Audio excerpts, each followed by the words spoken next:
Hey guys, Ryan here from Buster Props. I just wanted to give you a quick tutorial on how to install our magnet attachment kit for the Spirit Halloween Proton pack.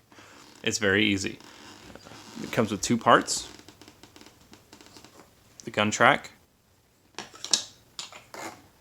and the pack plug. Now all you have to do is glue the pack plug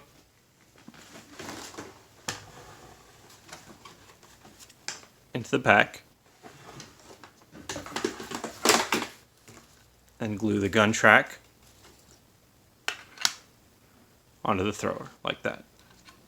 So I'm going to go ahead and do that now.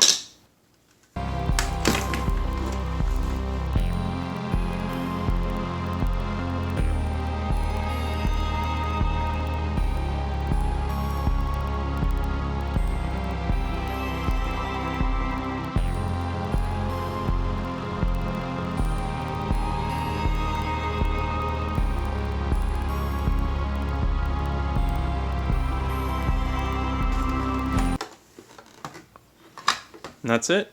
You now have a magnetic attachment on your Spirit pack.